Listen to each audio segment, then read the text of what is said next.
Vamos al Evangelio de Mateo una vez más para continuar con nuestra serie de exposiciones en el Sermón del Monte, Evangelio de Mateo. Y vamos a leer en el capítulo 5 los versículos 21 al 26.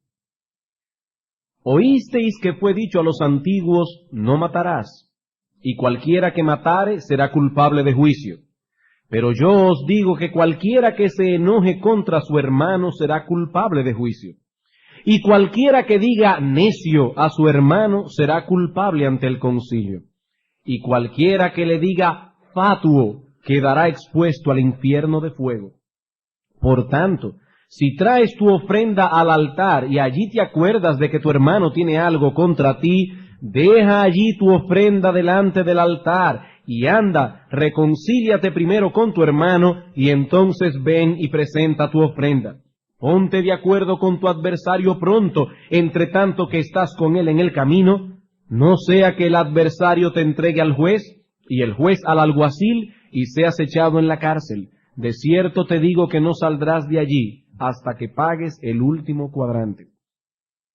Como hemos visto ya a lo largo de esta serie de mensajes, en el Sermón del Monte el Señor Jesucristo está desarrollando lo que podríamos llamar en un lenguaje moderno y sobre todo en un tiempo preelectoral, lo que podríamos llamar su programa de gobierno como Mesías. Pero ese programa de gobierno no encajaba con la idea nacionalista y carnal que muchos de estos judíos se habían forjado del reino prometido en el Antiguo Testamento. El Mesías que muchos de estos judíos esperaban vendría a situar a Israel como cabeza de todas las naciones de la tierra.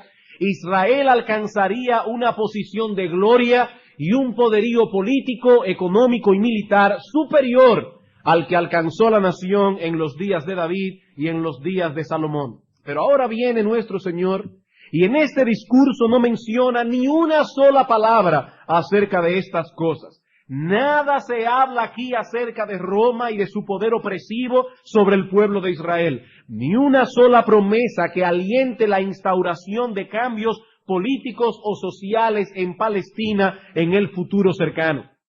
Más bien el Señor comienza su discurso diciendo que en su reino son bienaventurados los pobres en espíritu, los que reconocen su condición pecaminosa delante de Dios y lloran por esa condición, los mansos, los que tienen hambre y sed de justicia, los pacificadores, los puros de corazón. Les advierte incluso que los suyos serían perseguidos por el mundo precisamente por tener esas características que son tan antagónicas a la mente del hombre natural. En el versículo 10 del capítulo 5 el Señor dice, bienaventurados sois cuando por mi causa os vituperen y os persigan y digan toda clase de mal contra vosotros mintiendo. Gozaos, alegraos, porque vuestro galardón es grande en los cielos. Asimismo persiguieron a los profetas que fueron antes que vosotros. No esperen aceptación, dice Cristo, esperen persecución. Y si todo esto ya era demasiado paradójico, en los versículos 13 al 16 el Señor afirma que a pesar de que sus discípulos serían perseguidos, maltratados, rechazados por los hombres, aún así serían la única luz que alumbraría este mundo y la única sal que frenaría el avance de su descomposición moral y espiritual. Ante todas estas paradojas, es muy probable que algunos de estos judíos comenzaran a cuestionarse ¿qué relación tenía este Mesías con las Escrituras del Antiguo Testamento? Ellos pensaban que todas esas ilusiones que se habían forjado en su imaginación descansaban en las promesas de los profetas antiguos testamentarios. Y ahora se preguntaban, ¿sería acaso que este Mesías traía una revelación nueva? Una revelación que anulaba todo cuanto se les había enseñado por los escribas y fariseos y que supuestamente descansaba y se basaba en los escritos de Moisés y los profetas. Son estas interrogantes las que Cristo responde en los versículos 17 al 20, un texto que ya estudiamos, y lo hace estableciendo dos principios fundamentales. En primer lugar, que sus enseñanzas estaban en total y perfecto acuerdo con las escrituras del Antiguo Testamento. Versículo 17 al 19. No penséis que he venido para abrogar la ley o los profetas. No he venido para abrogar, sino para cumplir. Porque de cierto os digo que hasta que pasen el cielo y la tierra, ni una jota ni una tilde pasará de la ley hasta que todo se haya cumplido. De manera que cualquiera que quebrante uno de estos mandamientos muy pequeños, y así enseña a los hombres, muy pequeño será llamado en el reino de los cielos. Mas cualquiera que los haga y los enseñe, éste será llamado grande en el reino de los cielos. Yo no he venido a anular, yo no he venido a abrogar la ley o los profetas. Mi vida, mi obra, mis enseñanzas están en perfecto y total acuerdo con las escrituras de Moisés y los profetas. Pero al mismo tiempo establece que sus enseñanzas estaban en total desacuerdo con la de los escribas y fariseos. Versículo 20. Porque os digo que si vuestra justicia no fuere mayor que la de los escribas y fariseos, no entraréis en el reino de los cielos. Esto es básicamente todo lo que hemos visto hasta ahora en nuestras exposiciones del Sermón del Monte. A partir del versículo 21 y hasta el final del capítulo 5, el Señor va a ilustrar estos dos grandes principios que ya ha establecido en los versículos 17 al 20. Y lo hará estableciendo o a través de algunos ejemplos específicos, 6 ejemplos específicos que muestran la manera correcta como nosotros debemos interpretar el Antiguo Testamento en contraposición a la forma incorrecta en que lo hacían los escribas y fariseos. Como veíamos la semana pasada, cada una de estos ejemplos es introducido con la frase, oísteis que fue dicho, pero yo os digo.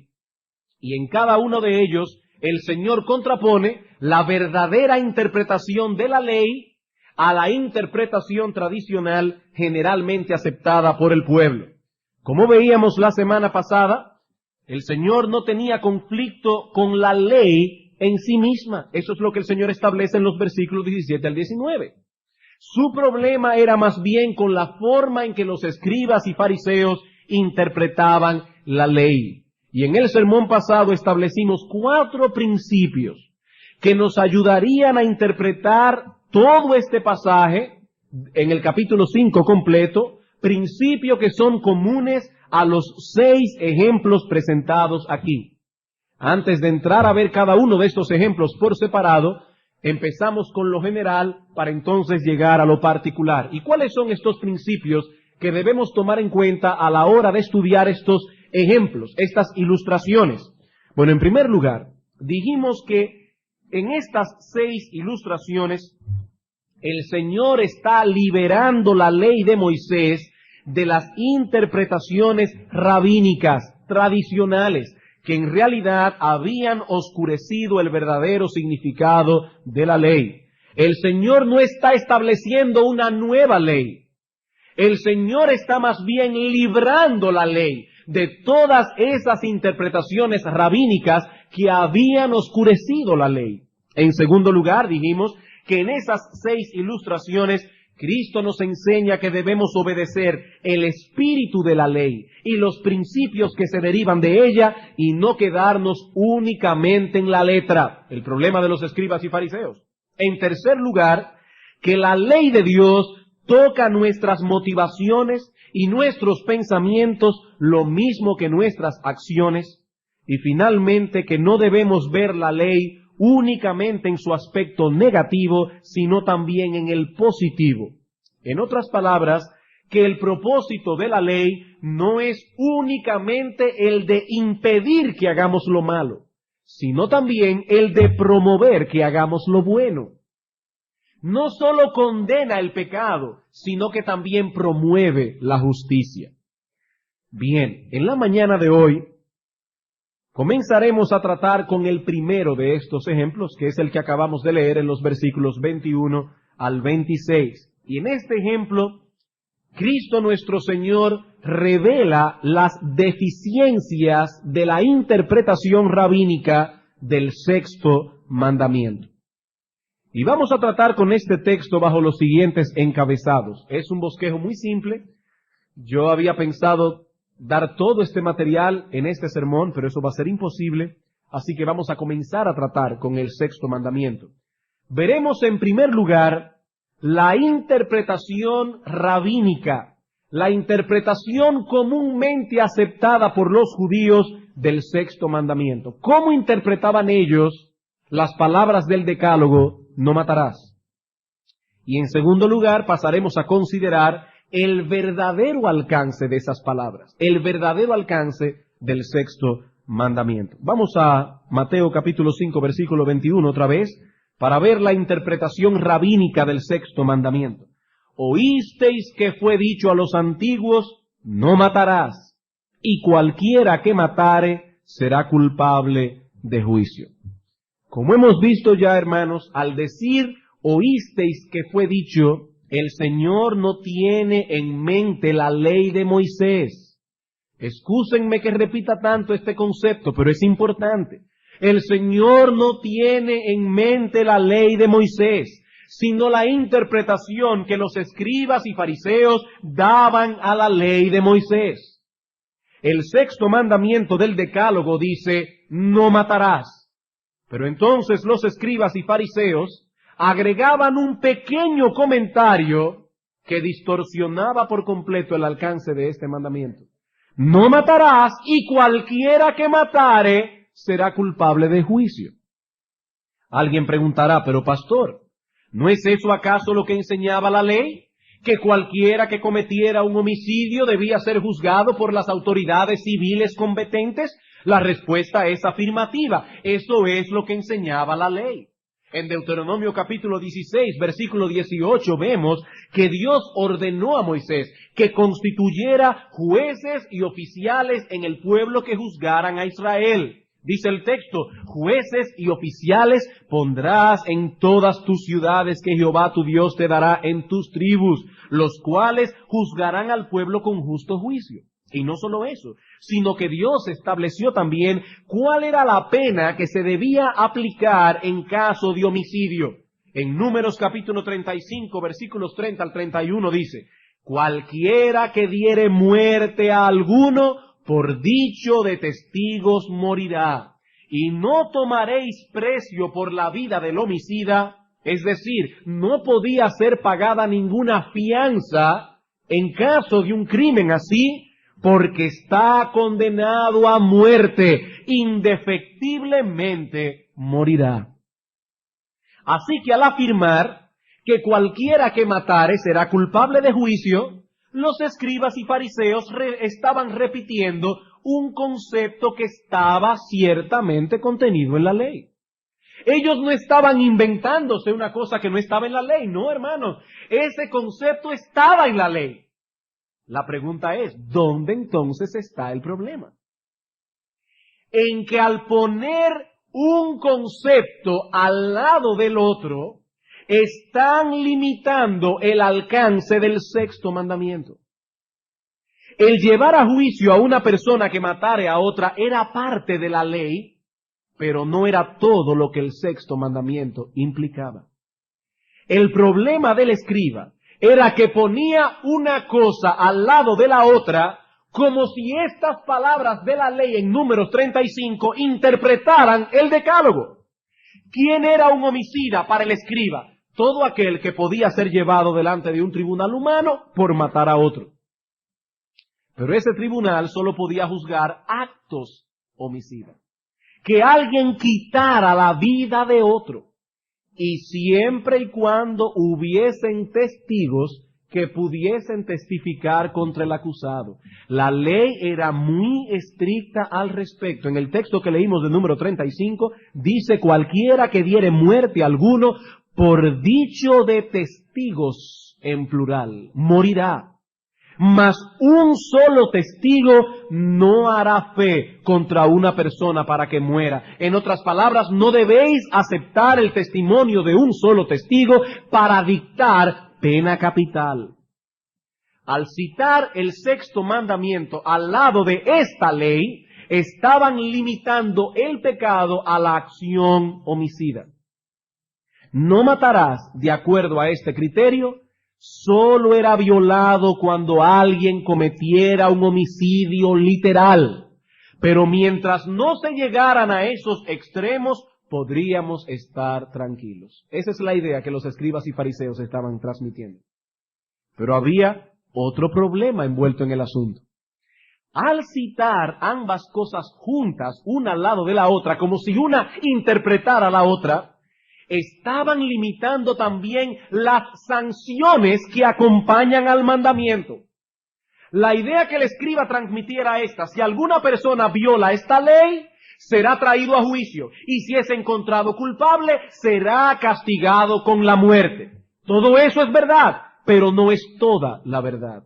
No es toda la verdad. El sexto mandamiento es mucho más amplio en su alcance y los castigos que acompañan su violación son muchos más amplios también.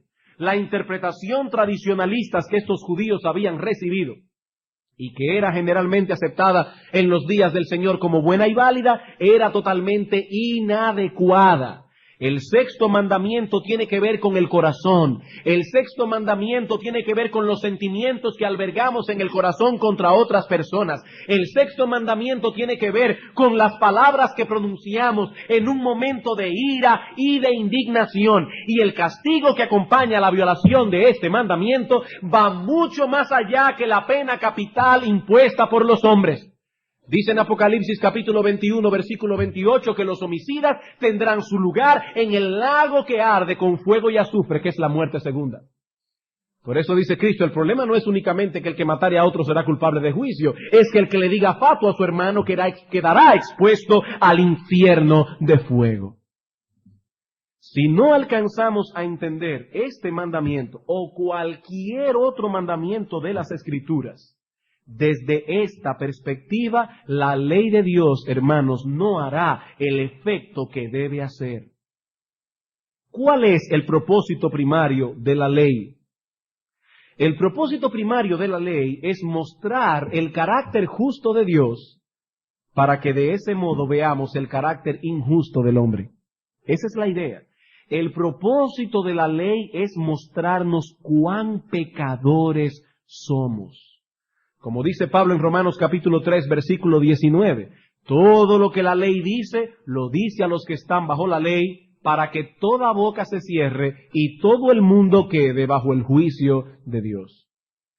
Todo el que se mira en ese espejo de la ley, verá que se queda muy corto de alcanzar la justicia que Dios demanda.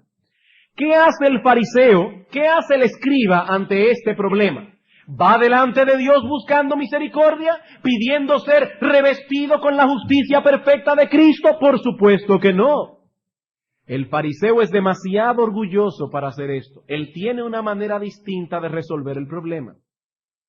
Él reduce el alcance del mandamiento para poder sentirse entonces justificado delante de los hombres.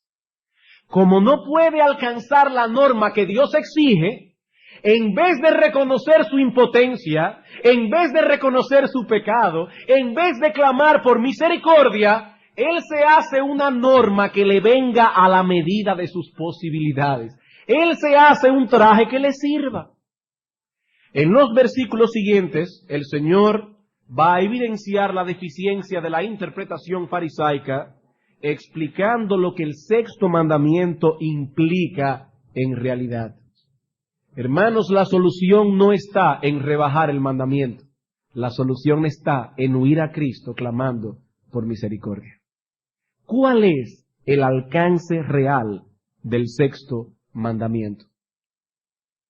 En el versículo 22, habiendo considerado ya la interpretación farisaica rabínica, veamos ahora el verdadero alcance de la ley. En el versículo 22, el Señor nos dice que el sexto mandamiento prohíbe algo más que el homicidio literal. Mientras que en los versículos 23 al 26, nos dice que el sexto mandamiento no solo prohíbe algo más que el homicidio, sino que también nos manda a que hagamos algunas cosas con el ofensor. En otras palabras, nos dice lo que no debemos hacer, versículo 22, pero también lo que debemos hacer si de veras queremos cumplir el espíritu de la ley y no quedarnos únicamente en la letra de la ley. Así que, hermanos, el sexto mandamiento contiene un aspecto negativo, versículo 22, un aspecto positivo, versículos 23 al 26. Comencemos ahora, y allí estaremos el resto de la mañana, con el aspecto negativo del mandamiento. Versículo 22. Pero yo os digo que cualquiera que se enoje contra su hermano será culpable de juicio, y cualquiera que diga necio a su hermano será culpable ante el concilio, y cualquiera que le diga fatuo quedará expuesto al infierno de fuego. En este texto el Señor amplía no solo el significado del mandamiento, sino también el castigo que acompaña la violación del mandamiento. Hermanos, ¿qué significan realmente las palabras no matarás?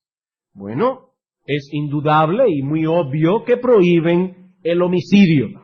Eso está incluido sin lugar a dudas en el mandamiento.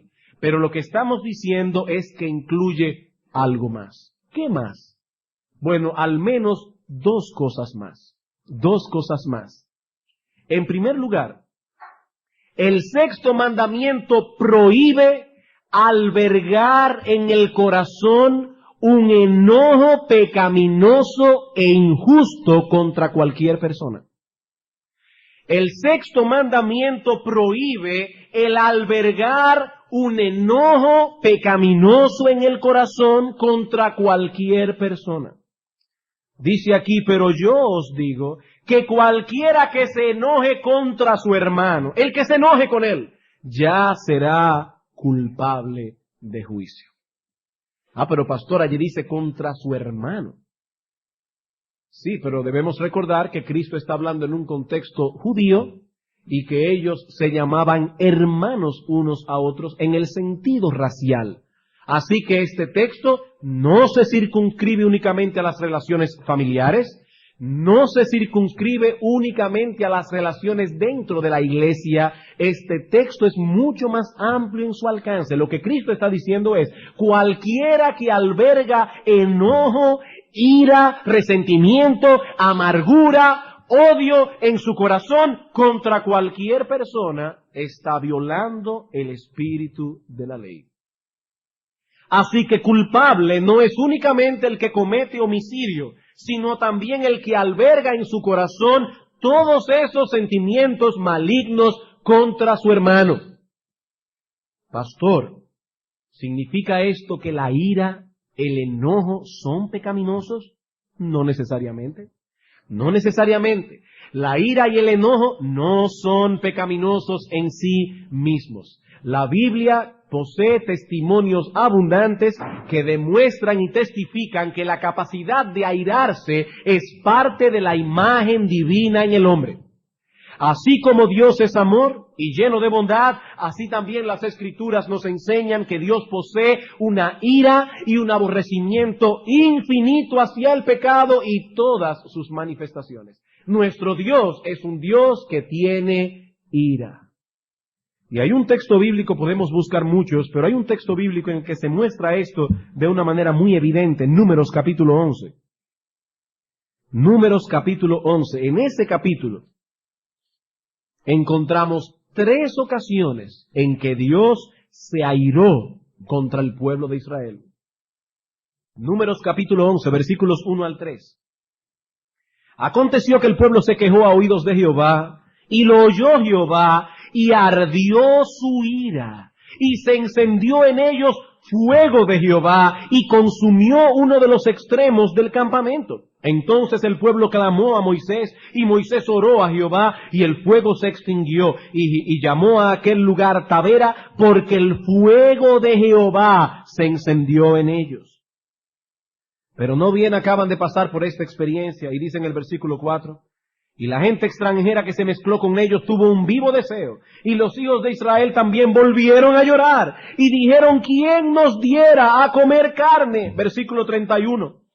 Y vino un viento de Jehová y trajo codornices del mar, y las dejó sobre el campamento, un día de camino a un lado y un día de camino al otro, alrededor del campamento, y casi 2 codos sobre la faz de la tierra. Entonces el pueblo estuvo levantado todo aquel día y toda la noche y todo el día siguiente, recogiendo codornices. El que menos recogió 10 montones, y las tendieron para sí a lo largo alrededor del campamento. Aún estaba la carne entre los dientes de ellos antes que fuese masticada, cuando la ira de Jehová se encendió en el pueblo, e hirió Jehová al pueblo con una plaga muy grande. Esta gente ve el poder de Dios manifestarse, y en vez de venir y decir, oh Dios, ¿qué hemos hecho? Perdónanos, comenzaron a comer carne como si nada hubiera estado pasando. Y dice la Biblia, la ira de Dios se encendió contra ellos. Hermanos, amigos, ese es el Dios de las Sagradas Escrituras. Ese es el mismo Dios que envió a su Hijo Jesucristo a morir en una cruz. Así que tenemos una imagen distorsionada de Dios cuando lo imaginamos como un ser impasible, un ser que nada le va ni le viene, un ser que es tan y tan bueno que puede sin ningún problema hacerse de la vista gorda de los pecados de sus criaturas. No, hermanos, el Dios de la Biblia no es así. Es un Dios infinitamente bueno, pero también infinitamente justo. Ah, no, pastor, eso es en el Antiguo Testamento. No, hermano, no, amigo, en Romanos capítulo 1, versículo 18, en el Nuevo Testamento, dice que la ira de Dios se revela desde el cielo contra toda impiedad e injusticia de los hombres que detienen con injusticia la verdad. Y es en el Nuevo Testamento donde dice que horrenda cosa es caer en las manos del Dios vivo. Así que cuando experimentamos ira y enojo hacia el pecado, estamos reflejando la imagen de Dios en nosotros. La ira en sí misma no es pecaminosa. En Marcos capítulo 3, versículo 5 se nos dice que Cristo se enojó, se airó al ver la dureza de corazón de los fariseos.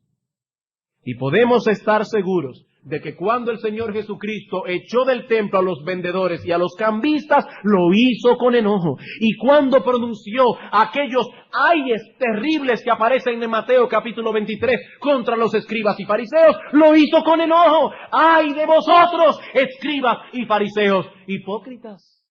Y el Señor nunca pecó. El apóstol Pablo escribió a los efesios, airaos, pero no pequéis. Airaos, pero no pequéis. Podemos airarnos, dice Pablo, y no pecar. De hecho, yo voy a irme más lejos. Hay ocasiones en que es pecaminoso no airarse. Hay ocasiones en que es pecaminoso no sentir ira.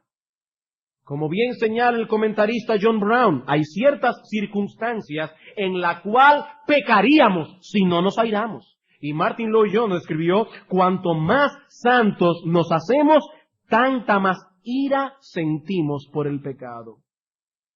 Hermanos, ¿qué significa ser santo? Ser santo no es otra cosa que ver la vida desde la misma óptica de Dios. Si Dios se aira contra el pecado, nosotros debemos airarnos también. Si Cristo sintió enojo al ver la dureza del corazón de los hombres, nosotros debemos enojarnos también. Esas personas impasibles que nada los mueve, nada los molesta, el pecado de los demás no los inquieta, cuando alguien es puesto en disciplina en la iglesia, no se inmutan, no están creciendo a la imagen de Cristo, no están creciendo en piedad. Cristo sintió ira por el pecado. Dios se aira contra el pecado. Y nosotros debemos ser como Dios. Así que la ira no es pecaminosa, hermanos. No. Siempre y cuando vaya dirigida contra el pecado. Ahora, noten algo. Muchas personas disfrazan su ira pecaminosa y su molestia personal con un supuesto celo por la santidad de Dios. ¿Cómo podemos distinguir entre una cosa y la otra? La ira que refleja el carácter de Dios siempre viene acompañada no sólo de una tristeza profunda al ver empañado el honor de Dios, sino también de un sincero deseo de restaurar, a la persona que ha pecado y contra la cual nos hemos airado. Voy a repetir eso otra vez. ¿Cómo yo puedo evaluar mi ira y saber que no es una ira pecaminosa? La ira, que es un reflejo de ese carácter santo de Dios, siempre viene acompañada no sólo de una profunda tristeza al ver empañado el honor de Dios, sino también de un sincero deseo de restaurar a esta persona que ha pecado. Pero la otra ira, la ira que surge como producto de una indignación personal, esa ira que surge de nuestro corazón cuando nos sentimos ofendidos y agraviados, procura venganza de una forma u otra. Y vamos a ver ahorita que esa venganza puede ser en muchos sentidos. Pero esa ira procura venganza de una forma u otra. Veamos un ejemplo del Nuevo Testamento. La epístola del apóstol Pablo a los Gálatas contiene pasajes que evidencian enojo de parte del apóstol Pablo para con esta iglesia. Estos hermanos se estaban dejando extraviar por el engaño de los falsos maestros, de manera que Pablo decide escribirles una carta con el propósito de hacerles entrar en razón. Vean el capítulo 3, versículos 1 al 5. Oh Gálatas insensatos, ¿quién os fascinó para no obedecer a la verdad? A vosotros ante cuyos ojos Jesucristo fue ya presentado ciertamente entre vosotros como crucificado. Esto solo quiero saber de vosotros. ¿Recibisteis el Espíritu por las obras de la ley o por el oír con fe? ¿Tan necios sois? Habiendo comenzado por el Espíritu, ¿ahora vais a acabar por la carne? ¿Tantas cosas habéis padecido en vano? Si es que realmente fue en vano. Aquel pues que os suministra el Espíritu y hace maravilla entre vosotros, ¿lo hace por las obras de la ley o por el oír con fe? Yo no sé ustedes, hermanos, pero cuando yo leo este texto, yo no puedo imaginarme al apóstol Pablo diciendo, oh Gálatas insensatos.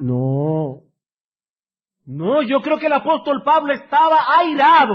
Yo creo que el apóstol Pablo estaba enojado, que estaba sintiendo un profundo enojo en su corazón. Pablo está reprendiendo duramente a estos hermanos. Pero ¿cuál era su propósito? Vamos a Gálatas capítulo 4, donde Pablo descubre allí su corazón. Gálatas capítulo 4, versículo 12 al 20. Oigan estas palabras, escuchen estas palabras. Os ruego, hermanos, que os hagáis como yo, porque yo también me hice como vosotros. Ningún agravio me habéis hecho, pues vosotros sabéis que a causa de una enfermedad del cuerpo os anuncié el Evangelio al principio, y no me despreciasteis ni desechasteis por la prueba que tenía en mi cuerpo. Algunas personas piensan que el apóstol Pablo, cuando vio a Cristo en Damasco, sufrió una enfermedad en sus ojos que le hacía el aspecto un poco desagradable. Algunas personas piensan que Pablo estaba allí sufriendo algo que, quizá una pústula en el ojo o algo que era desagradable de ver. Y dice Pablo, ustedes no me desecharon por la prueba que tenía en mi cuerpo, antes bien me recibisteis como un ángel de Dios, como a Cristo Jesús. ¿Dónde pues está esta satisfacción que experimentabais? Porque os doy testimonio de que si hubieseis podido, os hubierais sacado vuestros propios ojos para dármelo. ¿Me he hecho pues vuestro enemigo por deciros la verdad? Tienen celo por vosotros, pero no para bien, sino que quieren apartaros de nosotros para que vosotros tengáis celos por ellos. Bueno es mostrar celo en lo bueno siempre y no solamente cuando estoy presente con vosotros. Hijitos míos, por quienes vuelvo a sufrir dolores de parto hasta que Cristo sea formado en vosotros. Quisiera estar con vosotros ahora mismo y cambiar de tono, pues estoy perplejo en cuanto a vosotros. Hermanos, aquí vemos un corazón amante, un corazón preocupado. Pablo no escribió esta carta para aplastar a los Gálatas sin necesidad. Él pudo haber reaccionado en la carne y decir a esta gente, me siento indignado por la traición que me habéis hecho. ¿De qué han servido todas las horas que pasé con vosotros? ¿De qué sirvió todo mi esfuerzo? ¿Fue para eso que me maté trabajando entre ustedes para enseñarles la verdad? Y eso seguramente hubiera hecho sentir bien mal a los hermanos de Galacia. Pero probablemente no hubiese obrado el efecto que Pablo deseaba. Pablo amaba esta iglesia y cuando usa un tono fuerte con ellos es para hacerlos reaccionar. Él estaba indignado, pero no tomó este asunto como un problema personal. Era el honor de Dios, la verdad del Evangelio, el bienestar espiritual de estos hermanos, lo que controlaba a Pablo en ese momento. Y cuando una persona está controlada por el honor de Dios, por la verdad del Evangelio, por el bienestar espiritual de los hermanos, y siente enojo cuando ve que esas cosas están siendo obstaculizadas, ese enojo es un reflejo del carácter santo de Dios. ¿Quiere usted decir, pastor, que la única ira permitida en las Escrituras es aquella en la que nos enojamos porque el honor de Dios ha sido ofendido? Porque la verdad está siendo atacada, porque el bienestar espiritual de la iglesia está siendo obstaculizado. Sí, hermano, eso es exactamente lo que estoy diciendo. Eso es exactamente lo que estoy diciendo. Por lo demás, cuando se trata de un agravio personal, cuando nosotros hemos sido ofendidos en lo personal, el mandamiento bíblico es: amad a vuestros enemigos, bendecid a los que os maldicen, haced bien a los que os aborrecen, orad por los que os ultrajan y os persiguen. Y en Romanos capítulo 12 el apóstol Pablo es bien claro con respecto a esto. Romanos capítulo 12, versículo 14. ¿Cuál es el mandamiento del apóstol en Romanos capítulo 12, versículo 14? Bendecid a los que os persiguen, bendecid y no maldigáis. Versículo 17, si alguno tiene duda todavía. No paguéis a nadie mal por mal. Procurad lo bueno delante de todos los hombres. Si es posible, en cuanto dependa de vosotros, estad en paz con todos los hombres.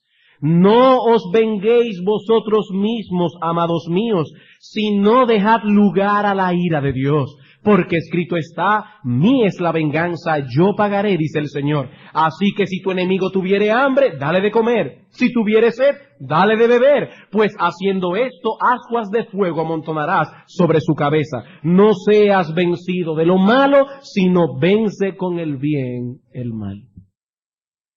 ¿Hay lugar aquí, hermanos, para la otra ira? No, no hay lugar aquí. El enojo que sentimos cuando creemos que alguien nos ha ofendido, cuando nos sentimos agraviados, siempre viene acompañado del deseo de que el otro reciba lo que merece. No es el honor de Dios lo que nos preocupa, no es la restauración del pecador. Y si permitimos que esa clase de ira, esa clase de enojo encuentre cabida en el corazón, tarde o temprano veremos que también vino junto con ella un deseo de venganza. El deseo de que de una u otra forma aquel se sienta mal por lo que me ha hecho, que el otro sepa que me ha herido, que estoy dolido con él y que él debe pagar por ello de alguna manera. Y eso es precisamente lo que el sexto mandamiento prohíbe. Hermanos, eso es homicidio. Cristo dice que cualquiera que alberga ese enojo en su corazón es culpable. Ha violado el espíritu de la ley, aun cuando no haya expresado su molestia y su amargura de ninguna forma visible. Solamente con tener el enojo en el corazón, con permitir que la amargura venga al corazón, con desear que esta persona le pase algo, con desear que reciba lo que merece, ya eso es homicidio. Ahora bien, esa ira pecaminosa e injusta generalmente se manifiesta de una forma u otra. Es difícil que el corazón comience a bullir y que algo no salga a flote. Es posible, pero es difícil. Por lo tanto, el Señor Jesucristo ahora va a dar un paso más adelante en el versículo 22. La expresión extrema de la ira es el homicidio literal. Esa es la expresión extrema. Pero nuestro Señor Jesucristo nos enseña que hay otras maneras en que podemos dar riendas sueltas a la ira que son más comunes que el homicidio literal. Versículo 22. Pero yo os digo que cualquiera que se enoje, fíjense que aquí no está hablando de expresar el enojo, simplemente de enojarse, contra su hermano será culpable de juicio. Pero ahora va más allá. Y cualquiera que diga necio a su hermano será culpable ante el concilio. Y cualquiera que le diga fatuo quedará expuesto al infierno de fuego. Ya dijimos que el sexto mandamiento prohíbe, en primer lugar, albergar en el corazón un enojo pecaminoso contra el hermano. Pero ahora vemos que el mandamiento incluye también expresar ese enojo verbalmente a través de palabras denigrantes, a través de palabras hirientes. Repito otra vez, hermanos, el sexto mandamiento no solo prohíbe albergar enojo en el corazón, sino también hacer uso de palabras denigrantes y de palabras hirientes para dar riendas sueltas al enojo. Y el Señor usa aquí dos palabras específicas. La primera es la palabra necio. Y esa palabra que aparece aquí es la traducción de la palabra aramea raca. De hecho, la Biblia de las Américas ni siquiera traduce la palabra. Dice, cualquiera que le diga raca a su hermano será culpable de juicio. Esa palabra aramea significa literalmente cabeza hueca, estúpido, imbécil, insignificante. Se trata de un término peyorativo que denigra a la persona. Cuando en un arrebato de ira usamos cualquiera de esos términos u otro que usted se sepa, con la finalidad de dar riendas sueltas a nuestro enojo y por supuesto con la finalidad de aplastar a la otra persona y de hacerla sentir como un imbécil, de hacerla sentir como un estúpido, de hacerla sentir como un insignificante, de hacerla sentir como un mime, usted ha cometido homicidio. Eso es lo que Cristo está diciendo. Eso es ser culpable del sexto mandamiento. Ahora bien, quisiera traer algo aquí a colación al tratar con este punto. Hermanos, el Señor no está prohibiendo el uso de la palabra necio. Repito, hermanos, el Señor en el texto no está prohibiendo el uso de la palabra necio. Y volvemos otra vez al mismo problema que explicábamos la semana pasada. Algunas personas van al Sermón del Monte, lo toman como un código legal que debe ser obedecido al pie de la letra, al cual debemos apegarnos en todos los detalles, y concluyen que el Señor está prohibiendo que una persona le diga necio a otra. Pero esta interpretación no encaja con el contenido del Nuevo Testamento. Por ejemplo, en Mateo capítulo 23, versículo 19, encontramos al mismo Cristo llamándole necios a los fariseos. Y como ya vimos en Gálatas capítulo 3, en los versículos 1 al 3, el apóstol Pablo le llama insensatos y les llama necios. Así que tenemos que ir más allá de la letra para entender el espíritu del mandamiento. Hermanos, el problema no está en la palabra necio en sí misma, sino en el uso de esa expresión denigrante para dar riendas sueltas a la ira y al enojo. Cuando en medio de un arrebato de ira denigramos a una persona que fue hecha a la imagen de Dios, ya sea llamándole necio, estúpido, imbécil, o haciéndole un gesto con la cara que realmente lo haga sentir como un imbécil, Dios lo ve tan serio como si lo hubiésemos matado. Eso es lo que Cristo está queriendo transmitir. Cuando usted va manejando su carro y una persona imprudente se le atraviesa y usted le grita, ¡animal, imbécil!, usted está cometiendo un homicidio. Usted es culpable de violar el sexto mandamiento. Hermanos, cuidado con el uso de expresiones irónicas al tratar con los demás cuando nos sentimos molestos. Tales expresiones tienden a denigrar a los demás, los hace sentir estúpidos, insignificantes, y eso es lo que Cristo está prohibiendo aquí. El hombre fue hecho a la imagen de Dios, hermanos, y por lo tanto Dios es ofendido cuando tratamos con desprecio a una criatura en la que Él ha plasmado su imagen. Dios es ofendido Es como si estuviésemos diciendo: ¡qué gran equivocación cometiste, oh Dios, al crear a este imbécil! Parece que no fue hecho a tu imagen, sino a la imagen de un burro o de algo semejante. Y Dios se siente ofendido. Niños, escuchen, porque entre los niños es muy común tratarse unos a otros con ese tipo de lenguaje. Cuando tratas a tus amiguitos o a tus hermanos de esa forma, estás cometiendo un grave pecado contra Dios.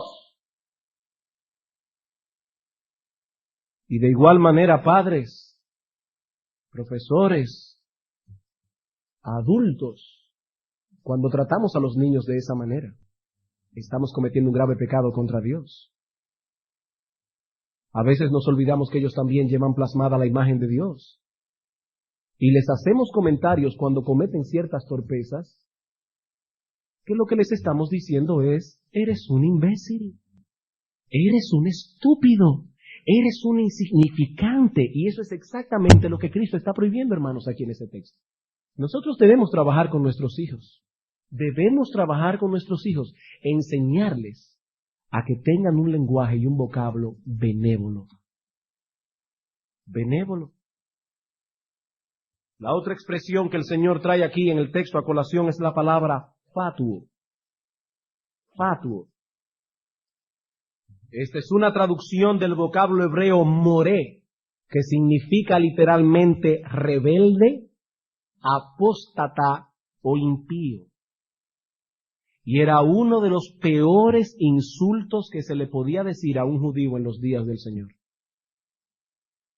Es la misma palabra que usa Moisés en Números capítulo 20, versículo 10, cuando se airó con el pueblo de Israel en el problema que hubo en Meriba. ¿Recuerdan esa historia? Los hijos de Israel comienzan a quejarse porque no tenían agua y Dios le había dicho a Moisés que hablara, simplemente que hablara con una piedra que había en aquel lugar, y que al hablar le iba a salir agua.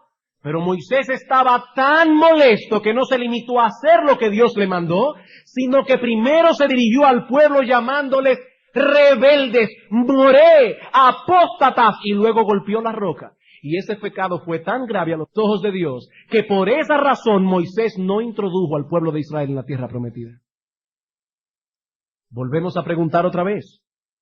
¿Prohíbe el Señor en Mateo 5:22 el uso de la palabra rebelde o apóstata? De ninguna manera.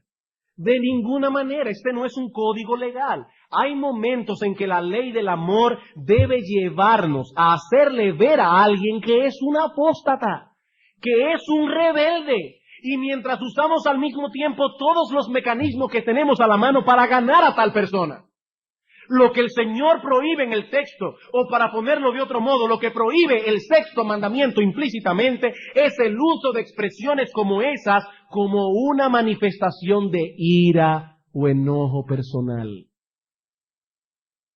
El llamarle impío a una persona sin considerar detenidamente lo que esa palabra significa, simplemente porque estamos molestos con ella, eso, dice Cristo, es homicidio.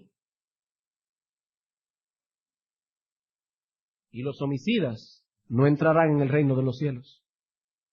Cristo dice: cualquiera que diga necio, racá, a su hermano será culpable ante el concilio. Y cualquiera que le diga fatuo, apóstata, rebelde, será expuesto al infierno de fuego. ¿Qué es entonces lo que prohíbe el sexto mandamiento? En resumen, albergar sentimientos malignos en el corazón hacia cualquier persona y aún más manifestar tales sentimientos de cualquier manera. ¿Qué prohíbe el sexto mandamiento? Albergar sentimientos malignos en el corazón hacia cualquier persona y más aún manifestar tales sentimientos de cualquier manera. En otras palabras, escuchen bien esto, hermanos. Lo que algunas personas llaman sinceridad, Cristo le llama homicidio. Lo que algunas personas llaman sinceridad, Cristo le llama homicidio. Hay muchas personas que se amparan en una supuesta sinceridad para dar riendas sueltas al enojo y a la ira que guardan en el corazón. Son personas rencillosas, vengativas, no pueden soportar el agravio en silencio, no pueden pasar por alto una ofensa. Y lo que esta persona piensa es, me siento airado con este, y lo correcto es que sea sincero y se lo haga saber. Yo deseo que se sienta mal por lo que ha hecho. Yo deseo que sepa que estoy herido. Yo deseo que él sepa lo que yo pienso de él, que para mí no es más que un imbécil y un animal. Sí, hermano, pero eso no es sinceridad. Expresar esas cosas no solamente revelan un corazón homicida, sino que es falta de dominio propio y de un espíritu perdonador. Eso no es sinceridad. Cristo dice que los ciudadanos de su reino no son así. Ahora noten, no estamos diciendo que los cristianos verdaderos, lavados por la sangre de Cristo, regenerados por el poder del Espíritu Santo, no tienen lucha con ese espíritu homicida que se alojó en el corazón del hombre desde la caída de nuestros primeros padres. No, hermanos, eso no es lo que estamos diciendo. Los cristianos también tienen pasiones que combaten en sus miembros. Y cuando son ofendidos y maltratados, esas pasiones se encienden y tratan de llevarnos a pecar. ¿Cuál es la diferencia entre el espíritu cristiano y el espíritu farisaico? La actitud que ambos asumen hacia ese problema. Esa es la diferencia. El fariseo no se inquieta cuando percibe que en su corazón hay enojo y amargura. Siempre y cuando él no mueva un dedo para hacerle daño al otro, él está tranquilo. Él desea, claro está, que a esa persona lo parta un rayo. Pero como él no ha tomado la iniciativa de hacerle ningún mal físico, él se siente justificado. Él se siente tranquilo. De hecho, el fariseo ni siquiera se inquieta cuando da riendas sueltas a su enojo. Él denigra a los demás, los trata como animales, pero como no ha traspasado la letra de la ley, como él no le ha quitado la vida a la otra persona, él no tiene nada de qué preocuparse. Esas expresiones airadas son un desahogo saludable. Así es que él bota presión. Él agarra a una persona y comienza a decirle de todo y después, me siento descargado. Pude decirle lo que había en mi corazón. Pero el cristiano verdadero no es así. El cristiano verdadero no es así. El creyente lucha contra esos sentimientos malignos que residen en su interior. Él los percibe también. Él se molesta también. Y cuando se da cuenta de que se ha dejado vencer por esos sentimientos malignos, se abate, se siente mal. Su conciencia ha sido activada y cuando usa palabras inadecuadas, su conciencia lo acusa y siente un terrible desasosiego en su interior, un terrible malestar. Así que no estamos diciendo aquí que el cristiano es perfecto. No estamos diciendo aquí que el cristiano siempre habla con bondad. No estamos diciendo que el cristiano siempre domina su ira, porque eso no es cierto. Eso no es cierto. Lo que estamos diciendo es que el cristiano enfrenta este problema desde una óptica muy diferente a la del hombre natural. Y claro está, el cristiano tiene un poder para refrenar su ira que el hombre natural no posee. Aquí no estamos diciendo que el cristiano continuamente está dejando salir su ira. Aquí estamos diciendo que eso a veces pasa. Eso a veces pasa, porque al que le pasa todo el tiempo es un homicida, y la Biblia dice que ningún homicida tiene vida eterna permanente en él. Eso dice la Biblia, y eso dice Cristo aquí. Los homicidas no entrarán al reino de los cielos, no entrarán. Pero el hombre natural ni siquiera acepta que eso sea un problema, él lo llama sinceridad, desahogo, o cualquier otra palabra que esconda la malignidad de ese pecado. Pero los creyentes tenemos la mente de Cristo. Los creyentes saben que eso no está bien y luchan por no dejarse vencer por sus pasiones. Amigo, te repito esto, Cristo le llama a esto homicidio. Y ningún homicida entrará en el reino de los cielos. Gálatas capítulo 5, versículo 19. Y manifiestas son las obras de la carne, que son adulterio, fornicación, inmundicia, lascivia, idolatría, hechicerías, y escuchen, enemistades, pleitos, celos, iras, contiendas, disensiones, herejías, envidias, homicidios, borracheras, orgías, y cosas semejantes a estas, acerca de las cuales os amonesto, como ya os lo he dicho antes, que los que practican tales cosas no heredarán el reino de Dios. No heredarán el reino de Dios.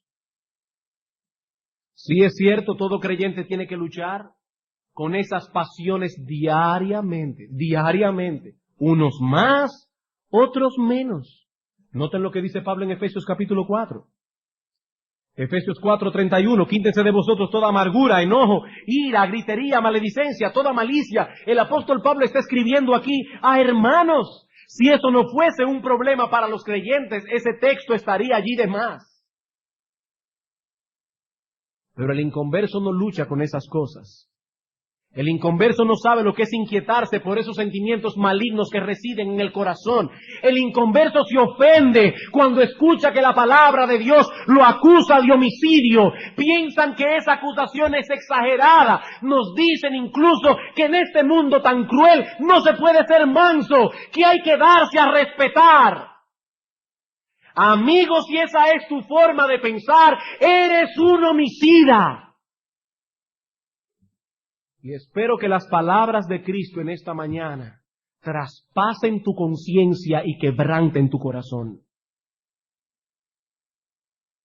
Probablemente no habías visto las cosas desde esta óptica, pero debes saber que esa es la óptica de Dios. Es por eso que nadie puede salvarse cumpliendo los 10 mandamientos, porque nadie en sus propias fuerzas puede vivir a la altura de lo que esos mandamientos demandan. Yo quisiera que alguien levantara la mano aquí en esta mañana y me dijera que no es un homicida. ¿Quién en esta mañana aquí se siente libre de homicidios? ¿Quién puede levantar la mano y decir yo nunca he matado a nadie? De acuerdo a la óptica de Dios, hermanos, somos homicidas. La salvación solo puede ser por gracia, por medio de la fe.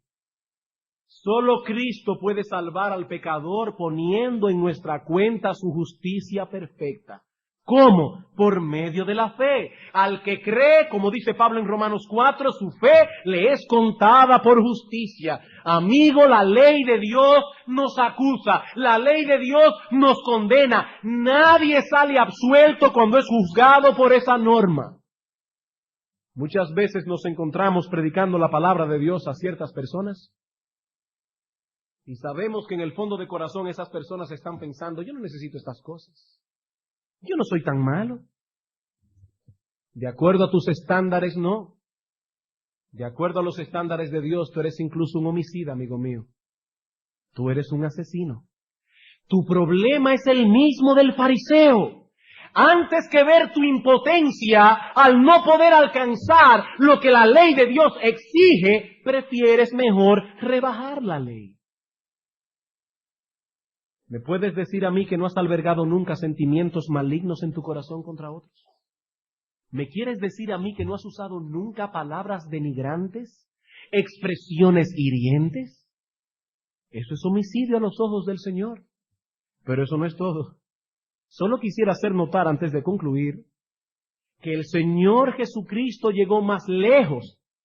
Si ya tú piensas que esto es una carga demasiado grande, el Señor Jesucristo llegó más lejos en su aplicación del 6º mandamiento.